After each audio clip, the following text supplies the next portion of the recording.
Welcome to RCFE Deal Room. I'm Corpus. If you're buying, selling, or investing in residential care facilities for the elderly in California, this channel is designed to help you make smarter decisions and avoid costly mistakes.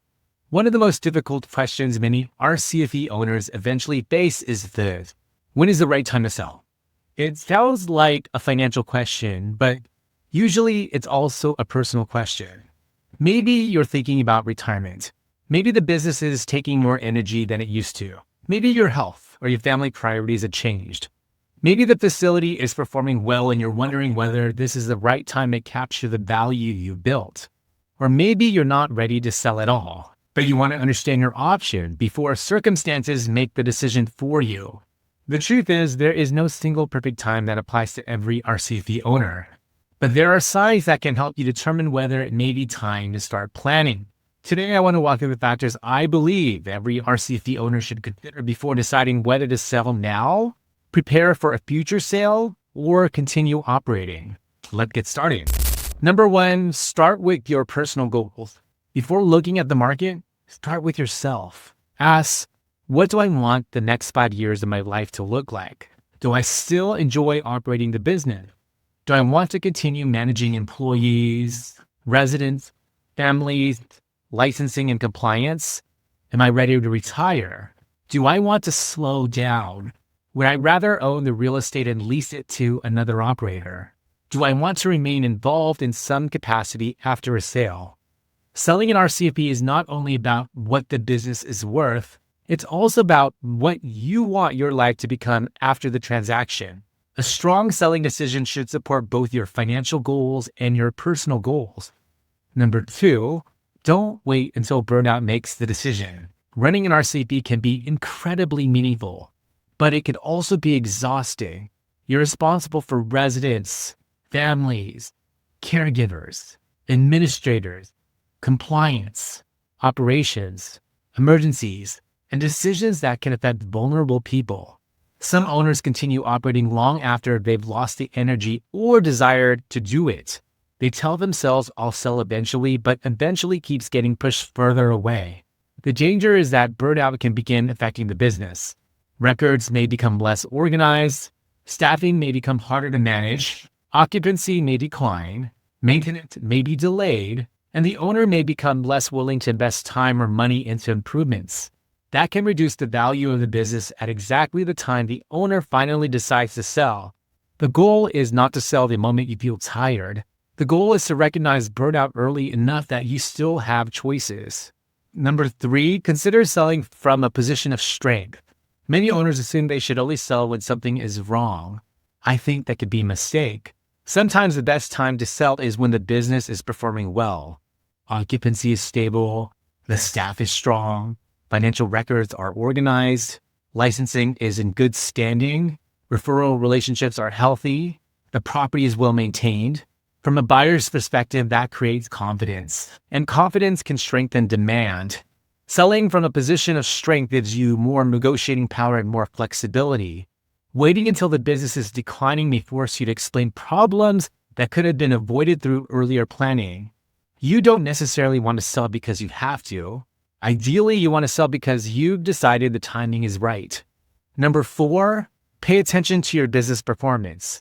Your financial and operational trends can help guide the decision. Ask yourself, is revenue growing, stable, or declining?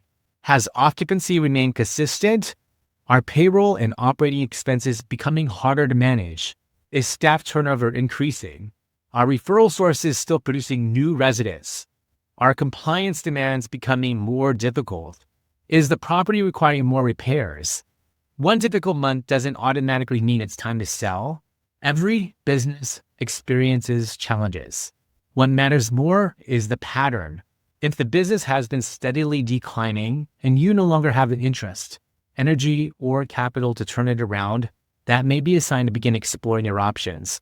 But if the business is strong and you're still motivated, continuing to operate may remain the better decision. Number five, think about the real estate and the business separately. Many RCFE owners own both the operating business and the property. That creates several possible paths. You may sell the business and the real estate together. You may sell the business but keep the property and lease it to the new operator. You may sell the property separately, or you may transition ownership gradually. Each option can create different financial, tax, operational, and lifestyle outcomes. That's why the question is not always simply, should I sell my RCFE? The better question may be, what exactly should I sell and what should I keep? This is where conversations with your CPA, attorney, financial advisor, and experienced RCFE transaction professionals become especially important. The structure of the transaction can matter almost as much as the timing. Number 6, consider whether the market supports your goals. Market conditions matter, but I wouldn't let them become the only factor. Owners sometimes try to identify the absolute top of the market. That's extremely difficult. Instead, ask more practical questions. Are qualified buyers actively looking? Is financing reasonably available? How are similar businesses being evaluated? Is your RCFE positioned well compared with other opportunities? Would today's likely sale outcome help you accomplish your goals? You don't need the market to be perfect. You need the transaction to make sense for your situation. A strong business can attract interest in different market conditions, but the more prepared you are, the better positioned you'll be when the right buyer appears. Number 7, understand what comes after the sale. Some owners spend years thinking about the sale, but very little time thinking about what happens afterward. What will you do with your time? How will you replace the income? How will you continue owning the property? Will you continue owning the property? Will you stay involved during a transition? Will you retire completely? Will you start another business?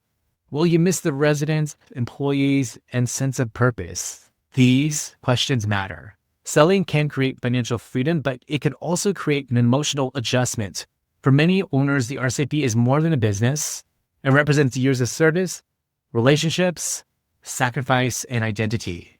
The right time to sell is not only when the numbers work, it's when you have a clear vision for what comes next. Number 8, give yourself enough time to prepare. A sale should not begin the day you decide you're done.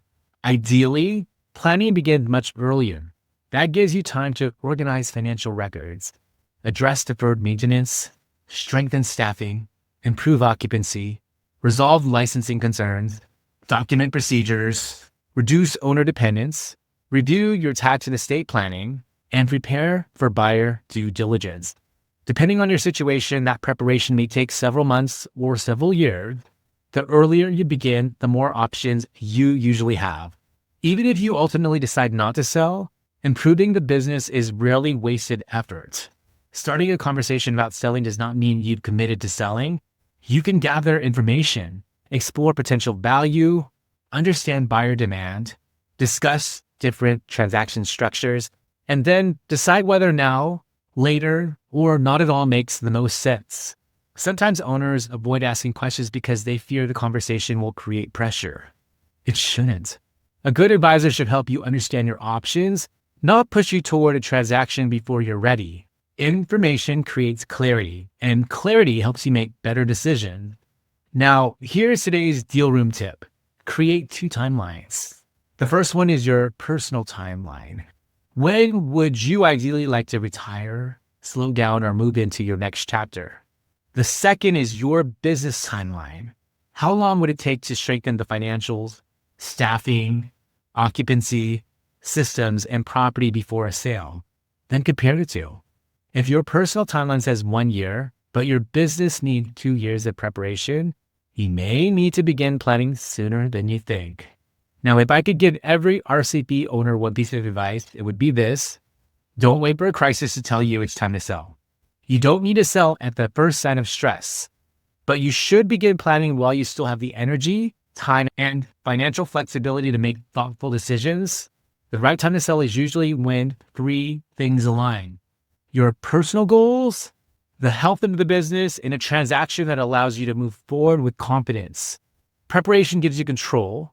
Waiting until circumstances force your hand usually takes control away. If there's one thing I hope you take away from today's episode, it's this. There may not be one perfect moment to sell your RCFE, but there could be a well-prepared moment. A moment when your personal goals are clear, your business is positioned properly, and you understand options available to you, whether you're considering selling next month, 5 years from now, or you're simply beginning to think about your future, starting the planning process early can help you make a more informed decision. If you're an RCFE owner in California and you'd like to have a confidential, no-pressure conversation about your options, I'd be happy to learn more about your situation. That conversation does not obligate you to sell. It simply gives you an opportunity to better understand the market, what buyers may evaluate, and what steps could help you prepare. Even if you never work with me, I hope these videos help you make better decisions. That's why I created RCFE Deal Room. For additional educational resources for RCFE buyers, sellers, investors, and operators, visit simplifyseniortransitions.com/RCFE. There you'll find RCFE Deal Room videos, tools, and my free RCFE buyers due diligence checklist. If you found today's episode helpful, I'd really appreciate it if you'd subscribe, and I'd love to hear from RCFE owners watching.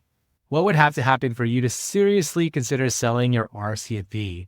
Leave your answer in the comments below. I read every comment, and many future episodes are inspired by your questions.